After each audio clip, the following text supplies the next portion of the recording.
Hey, good morning, Flower. Mr. Walker with your morning announcements for Thursday, March 3rd, 2022. Let's go ahead and stand for our morning announcements, beginning first with our pledge. We are standing, those right hands over our hearts, and we are ready to begin. I pledge allegiance to the flag of the United States of America and to the republic for which it stands, one nation, under God, indivisible, with liberty and justice for all. All right, Flower, you may go ahead and be seated. So, as you're seated in on level 0, we have a very busy Thursday ahead of us. You might be wondering, well, what is going on Thursday that makes it so busy? We have a job to do right now. While we do have events going on, such as March Madness with iReady, and we have our book fair going on as a part of National Reading Week, we also have to keep in mind that next week, quarter 3 closes. Quarter 3, folks, is almost done and it is almost in the books. You need to make sure that right now, within these next few days, that you complete all of your assignments, you turn in any missing work, you stay on top of your attendance, make sure that you minimize those tardies to 0 because we are closing out a quarter and I hope you understand how big of a deal that is.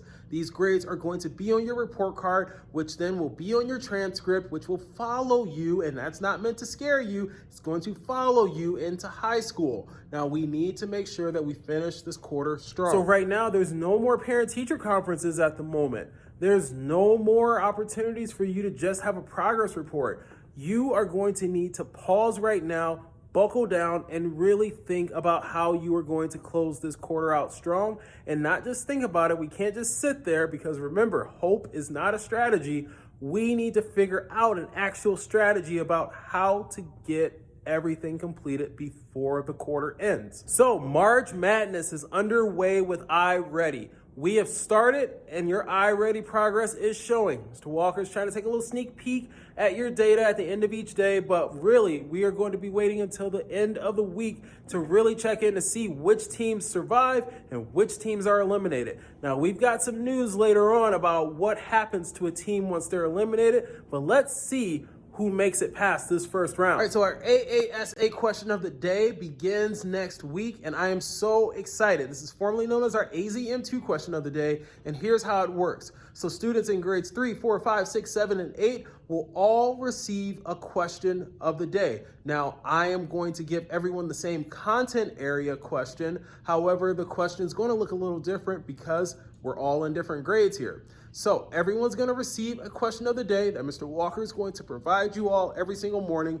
You all are going to take some time to answer that question. Now, Mr. Walker is going to come along and he's going to collect those questions every single day and he's going to grade them because I really want to know how we're doing here. And so we are going to review the answer and I'm going to be pulling random names to win special prizes. Now, you might be wondering, well, why can't I just take the exam in April? Why do we have to have an AASA question of the day? Isn't that like wasting paper, Mr. Walker? Like you're making us do more work?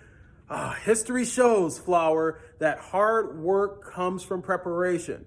Hard work and our success has come from us practicing and practicing perfectly. And what that means is that we need to be able to know strategies and methods on how to go about answering questions so that we're set up for success when we take the actual exam. So I'm going to be pulling some resources to help us all answer questions in the best way possible. We're going to be giving you all some strategies and tips on how to go about taking an actual test because a lot of people oftentimes will just think, well, okay, it's just filling in bubbles, right? Or it's just writing stuff down on a piece of paper, right?